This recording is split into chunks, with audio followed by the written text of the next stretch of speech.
امیر المومنین خلیفۃ المسلمین سیدنا فاروق اعظم رضی اللہ تعالیٰ عنہ نے اپنے مبارک دور کے اندر ایک قانون بنایا۔ وہ قانون یہ تھا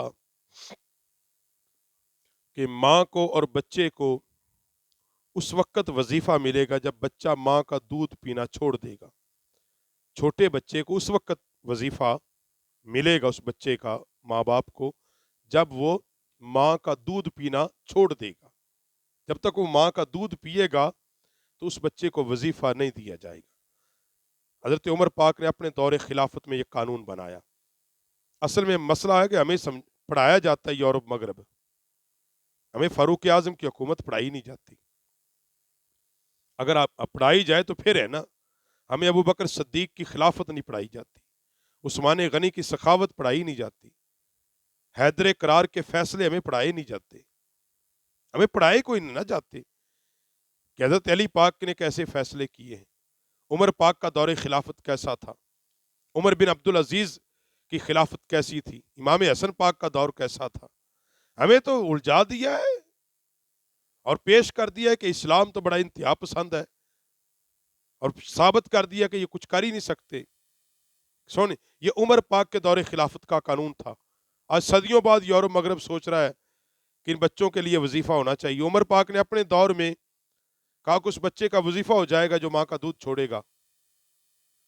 تو آپ کی ایک عادت تھی، آپ ہر نماز کے بعد مدینہ شریف میں نکلتے تھے گشت کے لیے، لوگوں کے مسائل جاننے کے لیے۔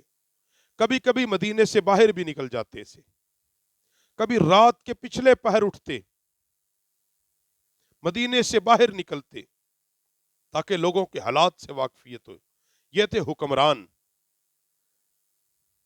تو ایک دن حضرت سیدنا عمر پاک مدینے سے باہر گئے اور آپ کے ساتھ حضرت عبد الرحمن بن عوف بھی تھے۔ آپ نے ان کو ساتھ لیا تو خبر یہ تھی کہ کچھ تاجر مدینے سے باہر خیمے لگا کے بیٹھے ہوئے ہیں، کچھ تاجر تجارت کی غرض سے آئے ہیں۔ اب وہ صبح کو شہر میں آئیں گے، اب وہ مدینے سے باہر حضرت عمر پاک حضرت عبد الرحمن بن عوف کو ساتھ لیا، کہا چلو وہ تاجر آرام سے سوئیں گے، ہم ان کے قافلے کی حفاظت کریں گے۔ یہ تھے حکمران بابا، یہ تھے عمر پاک اس نیت سے کہ ہم ان کے مویشی ہیں، ان کا سامان، اس کی حفاظت کریں گے۔ پھر وہ تاجر ہے۔ عمر پاک جب تشریف لے کر گئے نا تو آپ نے ایک بچے کے رونے کی آواز سنی، بڑا زور سے رو رہا تھا۔ حضرت عمر پاک اس کی طرف گئے جہاں سے رونے کی آواز آ رہی تھی، اس خیمے کے قریب کھڑے ہو کے کہا، ماں جی اللہ کا خوف کریں، اس بچے کو کیوں رلا رہے ہیں؟ یہ کہہ کر واپس ہو گئے۔ پھر تھوڑی دیر گزری، بچے نے پھر رونا شروع کر دیا۔ پھر آپ اس کے پاس گئے، آپ نے کہا مجھے افسوس ہے، مجھے سمجھ نہیں آ رہی اب اس بچے کو کیوں رلا رہی ہیں، کیا کچھ کھانے کے لیے نہیں ہے؟ آپ کیوں نہیں اس بچے کو دودھ پلا رہی؟ آپ پھر تھوڑا سا پیچھے، تیسری بار آپ پھر چلے گئے، پھر بچہ رویا۔ عورت خیمے کے اندر سے بولی، اس نے کہا آپ مجھے سونے کیوں نہیں دیتے، آپ کیوں ساری رات مجھے تنگ کر رہے ہیں؟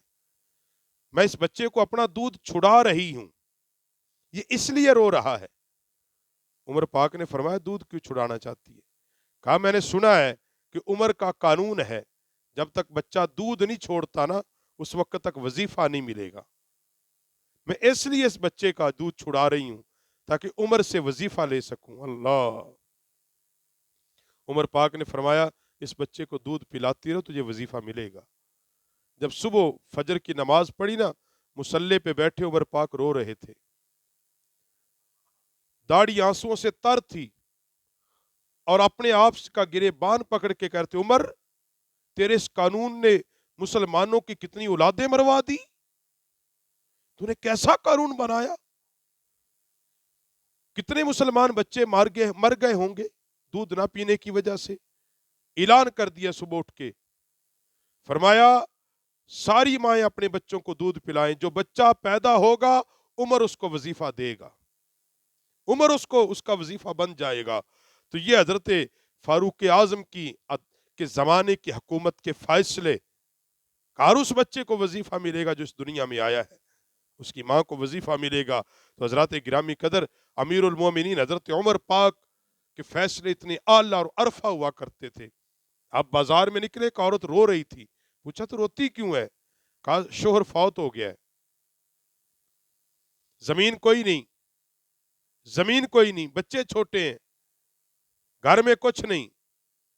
آپ نے 2 اونٹ لیے، ان دونوں پہ راشن لاد دیا اور دونوں اونٹوں کی مہار اس عورت کے ہاتھ میں پکڑائی، کہا جا چلی جا، آئندہ بازار میں نظر نہ آنا، عمر تیرے گھر ہر مہینے راشن پہنچا دے گا، تیرے بچوں کے لیے سارا خرچ عمر ادا کرے گا۔ یہ تھا عمر کی حکومت۔ اللہ رب العالمین ہمیں سے نیک صالح حکمران عطا کر دے۔